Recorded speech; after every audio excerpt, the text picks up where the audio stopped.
La fille a découvert avec horreur que l'image de son père sur le portrait de famille avait disparu. Juste après son décès, la fille était encore perplexe face à ce phénomène, quand plusieurs autres membres de la famille ont vu leurs images s'effacer soudainement du portrait. En voyant cela, la famille a pensé qu'il y avait un problème d'exposition sur la photo. Mais de façon inattendue, l'instant d'après, le serviteur a apporté une terrible nouvelle. Un incendie venait d'éclater dans l'entrepôt, et plusieurs membres de la famille étaient allés l'éteindre. Résultat, ils ont tous péri brûlés dans l'entrepôt. Et ceux qui étaient morts étaient exactement ceux dont les images avaient disparu du portrait. C'est alors que toute la famille a réalisé que le portrait semblait pouvoir prédire la mort des membres de la famille. En voyant les images des autres membres sur le portrait commencer également à s'estomper, toute la famille fut instantanément saisie de terreur. Ils n'avaient aucune idée de ce qui se passait. Ce qu'ils ignoraient, c'est qu'au même moment, la femme qu'ils venaient de chasser de la maison tenait soudainement dans ses mains plusieurs roses fanées apparues de nulle part. Et le nombre de roses correspondait exactement au nombre de membres de la famille décédés. En réalité, 3 ans plus tôt, les 17 membres de cette famille étaient tous morts noyés. Le chef de famille survivant avait entendu dire que cette femme pouvait contrôler la vie et la mort dans le monde des mortels. Il l'avait donc spécialement recherchée pour la supplier de sauver sa famille. Touchée par sa prière sincère, la femme avait accepté de ressusciter les 17 membres décédés de la famille, au prix de la vie du chef de famille. En même temps, la famille devait également vénérer cette femme pendant 3 ans et la laisser les aider à chasser les mauvais esprits. Cependant,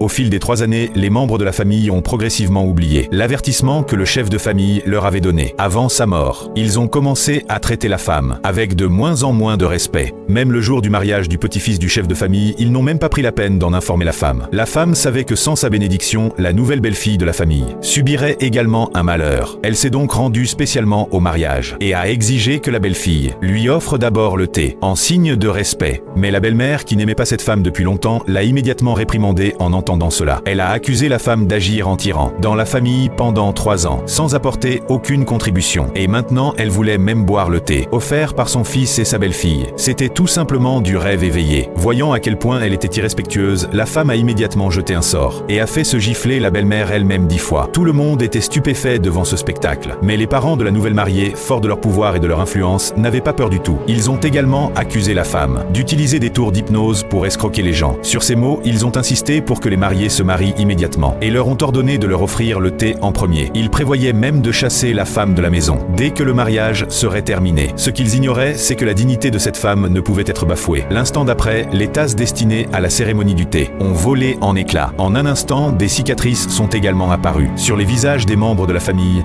les unes après les autres. Le petit-fils était furieux de voir son mariage gâché. Il était convaincu que la femme était responsable de tout ce désordre. Il s'est immédiatement précipité